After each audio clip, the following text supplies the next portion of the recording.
Hey y'all, and welcome to the video. For this one, we're going to be looking at cooling system on the 5.9 and 6.7 Cummins engines. We've got one of each engine to look at for the video, and general knowledge with the cooling system and my personal experience through the years with it. So overall, my review of the cooling systems is that they're pretty well designed and pretty adequate. There are a few weak points, and we'll touch on those as we go along. But just as some general knowledge on both trucks, they take a while to warm up, and some of it is the cooling system does a great job, and some of it is they've got efficient diesel engines under the hood that don't emit a lot of heat, and some of it is that they've got big, thick cast iron blocks that take a while to heat all the metal up, and then you've got 3 gallons of oil and 5 gallons of coolant, or however much coolant is in the system. I think it's 5 gallons. Takes a while to warm all that up, but when they do get warmed up, they like to be warm. Each truck has a 190-degree thermostat in. We'll touch on thermostats in a second. And they run really nice at 190 degrees, but they'd be very happy at 195 or even 200. Starting here on the 5.9, so we'll start with the thermostats. I've done one thermostat replacement on this truck, and we'll go ahead and pop the hood so we can start looking at stuff. And it was a preventative job. I was in there doing a water pump, and I decided we'll do the thermostat, we'll do coolant change and some other things. But the 5.9 here is a high mileage truck, 400 and some K on it. And most of those miles with me. And we've had a few incidents with the cooling system through the years, but the thermostat lives right in here, and we went with a 190-degree thermostat. And the old one I took out looked like it'd seen better days. It was probably stock. We got some mud wasp going on here, but I like the 190. I think there's a such thing as a 200-degree thermostat on the 6.7. Some of the later trucks might even come with it, but I've heard about 200-degree thermostats, and they would love that. That truck right there would actually love a 200-degree thermostat because it's not quite stock, and we'll talk about the 6.7 here in a second. But so thermostats, my view is I like the 190. Some people run 180 if they want a more aggressive thermostat. Maybe they do a lot of stop and go traffic that really heats up the engine, but the engine doesn't run as efficiently at 180 as it does at 190. Radiators. So this radiator is not OEM. This is a replacement. My OEM radiator did last about 350,000 miles. And radiator cap, also I've replaced it a few times. But what happens with the radiators is they crack on the upper driver's side. I'm pretty sure it was driver's side, on the upper part of the tank, probably right about here. There'll be a crack. Same exact thing happened on this truck at about 240,000 miles. So this one lasted about 240 on its radiator. This one lasted 350 on its original radiator. So what are your options there? You can go with an OEM style. This is a Spectra radiator, which I'm pretty sure Mopar original radiators are also Spectras. They just call them Mopar. That's basically what we went in with. It's got plastic tanks on the side. So if you don't like the idea of tanks cracking, and this one cracked the exact same spot, well, you can do an aluminum radiator, and there's some aluminum radiators. They're pretty expensive on the aftermarket. I'm not sure that they work any better than these. This is also aluminum here, just the plastic tanks. Well, I like them. I think they look good. Sometimes they end up leaking though, just like these. They don't crack, but they just, brand new ones have a tendency to leak sometimes. So the quality control of some of the brands I've heard not to be the greatest. Ultimately, I decided to run the OEM style, saying, hey, if it lasts 250 or 300,000 miles, I'm okay with doing that every 200, you know, the truck might not even see another 300,000. Basically, I mean, it would have 600 and some K on it by the time that happened again, if it happens at that same, you know, $250,000 mark or 300K mark. So that's the radiators. I've had this little line leak on me, and I just put a little clamp here. It goes over here to the overflow. So overflow on the early 5.9s lives here, and if you pull it out, it's a weird circle, semicircle shaped bottle that fits around the fan shroud. The later 5.9s, I believe they relocate this bottle somewhere over here or over here. And then the 6.7, early 6.7s at least, go back to this location again, which is kind of interesting. How about water pumps? So I've gone through a lot of water pumps on here. Water pump lives down there. Where is it? There it is, right there with the shiny wear marks on it. That water pump that you're looking at is actually a really good one. I've had pretty rough luck with aftermarket water pumps. You're really better off with the OEM Cummins, even though it costs 4 or 5 times as much as the aftermarket ones. But I went with the Gates water pump, got about 70,000 miles out of it, and I was disappointed. And I went with CarQuest water pumps, and I've gone through about 3 of them, or maybe 4, at least 3. This is probably the 3rd. And the first 2 lasted 35, 40,000 miles. This one, though, has been in there 80, 90K. So it has actually seen a full life and will probably be changed out preventatively next year or so. I have another Gates on the shelf that I may throw in there. But OEM is definitely your best bet with water pumps. And my failures have been gasket failures. They've been leaking coolant on the ground, and you'll see it coming off the front of the block right by the AC compressor. That's where it'll leak, and we'll replace it just because of the leak. This one, I put Blue Gasket Maker on the gasket, and maybe that's the magic trick. I don't know, but it's definitely worked out so far for the water pumps. As far as the coolant that I put in the engine, I've only ever used one coolant, which is the Zerex G05 from Valvoline. And I mix it 50-50 with distilled water. I don't use any kind of water besides distilled in there. No garden hose water, no other water that might have minerals in it. Heater core.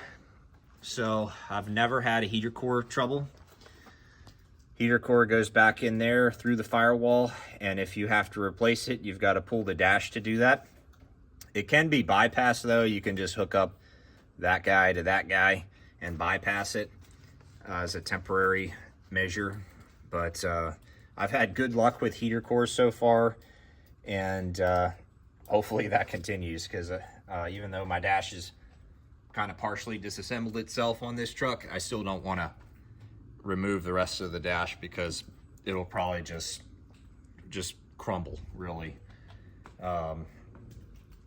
But heater core I've had good luck with. Now what I've had bad luck with, this is an automatic transmission truck, which changes a couple things on the cooling system. So this metal line right here is not stock.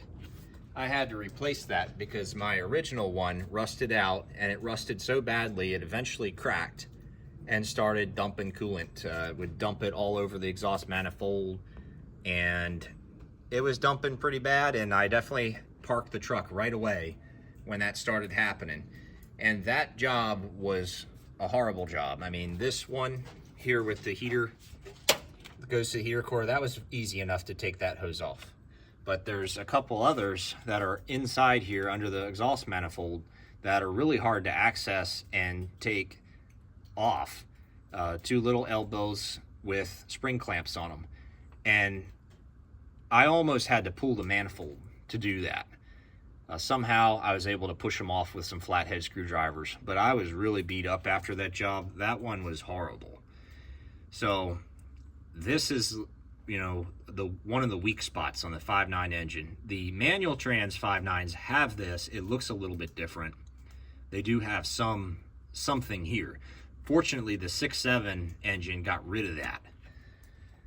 But that's definitely something to look at if yours looking really rusty. I have a video from when I replaced that on the channel somewhere that I do my best to explain how it's done. But that one was maybe the roughest cooling system experience that I've had on my 5.9. Another thing while we're on the subject of automatic transmissions is the heat exchanger. So coming in the side here, what you're looking at in the middle of the screen with that 90-degree rusty looking fitting, and that other one up there that's got a little elbow, and that is the heat exchanger, that little radiator looking thing, and it's associated with the transmission. So you got coolant flowing through there, and you've got trans oil flowing through there, and a lot of people think it is a transmission cooler, and I guess it could be under certain conditions. But what it really is, I think, is a transmission warmer. When everything's cold, it uses warmth from the cooling system to warm up the trans oil under those conditions, because your coolant is going to get to 190 degrees. And so the only time the transmission is actually going to get cooled by this system is if the trans temps are above 190, which really they shouldn't be. Even though this truck has a 47 RE, it's a standard output with a 47, kind of like a second gen with the 47. But so what it does is it runs a little bit warm. On a normal day, on a winter day, it runs 150, 160 degrees. On a summer day, it runs like 180 degrees. Sometimes it spikes up in city driving to 190, even 200. With no load on the truck. It's kind of a toasty transmission. Under those conditions, the cooling system provides marginal, if any, assistance. So I really think it's a warmer, not a cooler with that. Before we get too sidetracked with transmission subject things, the main thing to know about the heat exchanger that makes it another weak point on the 5.9 system, and the 6.7s have heat exchangers too, but the 5.9s are more known for the whole leaking. You see more incidents, probably because they're older trucks. You see more incidents of transmission oil and coolant in that heat exchanger getting mixed together and then grenades the transmission because the transmission is full of water and coolant. Another thing to look at is hoses on this engine. This one's got this clamp. Here's a tip: don't use these style clamps. I tried using this and ended up with a radiator hose disconnect incident that dumped all the coolant out. Fortunately, it happened as I was pulling in my driveway, and you know, this was years ago, folks, but that was an incident. Make sure use the spring clamps. They're gonna hold these things. Those are under pressure when you're driving, and you don't want that to blow off. But hose wise, this is not the OEM hose. My OEM hose actually started swelling up on me at one point, probably when the truck had about 300,000 miles on it. Started swelling up, and it got so big it almost hit the idler pulley before I noticed it. And I'm like, that doesn't look right. You know, it was swollen around the clamp out almost like this. And so I replaced it, and at that time I decided to use one of these, and that was a mistake. But anyways, hoses, definitely, there's something to monitor. You should probably change hoses out every 300,000 or so miles. They just get dry and they wear out over time. But I've had a lot of hoses on this engine that are OEM and look fine. The lower radiator hose might be one of them. I keep looking at it. I actually have a replacement, but I'm like, well, it doesn't look like anything's wrong with it. If that's OEM, it's got over 400K on it. So hose is definitely something to watch. While we're looking here, fan clutch too, they're known to go out on these trucks, and what you'll have is you'll notice your air conditioner is not working good at idle, and that's the sign that your fan clutch is out. Now this truck here, I believe its fan clutch is out, but the air conditioner doesn't work. The engine runs so nicely and efficiently that the fan clutch doesn't even factor in to my driving at all. Even if it was working, it would never come on. For me to actually get those coolant temps to come up above the 190 mark, I got to get stuck in stop and go traffic on a hot summer day, or hook up the trailer and also drive at low speeds where we're not getting a lot of airflow over the radiator. So for me in this truck's basically in retired from towing mode. That one does all the towing. I haven't had much of an incentive to put a new fan clutch in here. And that's just a testament to how well the cooling system works and how efficient the engine runs. And now for the 6.7 Cummins part of the video. So this truck, at the beginning of the video, I mentioned something about how it runs really cool and that it's not quite stock. And the reason for that is on a stock engine, you would have this EGR cooler here, and that's a big difference between the 5.9 and 6.7. And basically what that does is it sits on top of the exhaust manifold. You've got coolant flowing through it, and you've got exhaust gas flowing through it. And the exhaust gas is transferring heat to your cooling system. So your exhaust is stressing your cooling system. Without that in place, what you end up with is a system that's designed to handle more stress that doesn't have that stress on it anymore.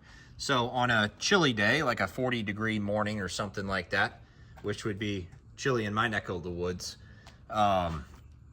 this truck, if I cruise at 1600 RPMs, it won't even hit operating temperature on my 22-mile ride to work. I've got to get on the throttle a little bit, raise those RPMs to about 1800 plus, and it'll get up there over time. But it really runs really cool, even with the 190 thermostat. This truck would actually like a 200-degree thermostat in it. So that's one difference, the EGR cooler. That's a huge thing with the 6.7. We are missing the problematic metal piece that the heater line that the 5.9 has. There's still a metal piece here, but it looks to be much thicker, not corroding or rusty at all. Might be made out of aluminum, actually. And then you've got this interesting banjo fitting on it, and this braided line that goes down here. And that's a difference on the 6.7. That's going into the turbo. So you've got a water-cooled turbo, which is quite interesting. That's a nifty thing because, you know, while it adds a little complexity to the setup, you do hear about how you should idle your engine after some aggressive spirited driving or towing, and let those EGTs come down, let those oil temps come down a little bit so that you don't have hot oil crystallize in your turbo and create premature failure of your turbo. This, I think, helps with that issue by constantly cooling the turbo with your coolant. That's just a nifty difference on the 6.7. And then on the 6.7, this is more of an early 6.7 thing because I think this was done away with to some capacity, or the design of it was changed eventually. But this is the coolant riser. It's got actually a bleeder screw here, which on mine, I've never messed with it. I've always, you know, done it the traditional way of popping the radiator cap, running the engine, getting the air bubbles out. But this is one way that you could bleed the cooling system because it's the highest point on the cooling system. And then I've got this bypass line here. And then another weak point on the 6.7 is this little plastic elbow. And they're known to leak, and then when you replace them, they're known to either blow off or leak again. This one has been holding up for me for a while, but it's a weak spot. They could have done a lot better job with this elbow. You know, maybe this could have been a metal fitting or something like that. That would have been a lot better than this plastic piece that's prone to failure. But yeah, I've had an incident or two with that one. This one, though, has been holding up for me for a while. I've been good on my radiator hoses and things on this truck. My thermostat's been good. The fan clutch is working. Radiator's been replaced one time, and it's got a Spectra radiator in. Same cracked radiator tank failure on this one, but the replacement's been doing very good. What else can I say about the 6.7? One water pump was done on this engine with a CarQuest 1, and that CarQuest 1's been fine. It's got almost 40,000 miles on it, and it's been doing fine. This truck is a manual transmission truck, so no heat exchanger is on this one. Also, this particular 6.7 does not have this, but there's a coolant Y pipe on, I think it's right over here by the upper radiator hose. It goes into a Y, you know, shoots off in two directions.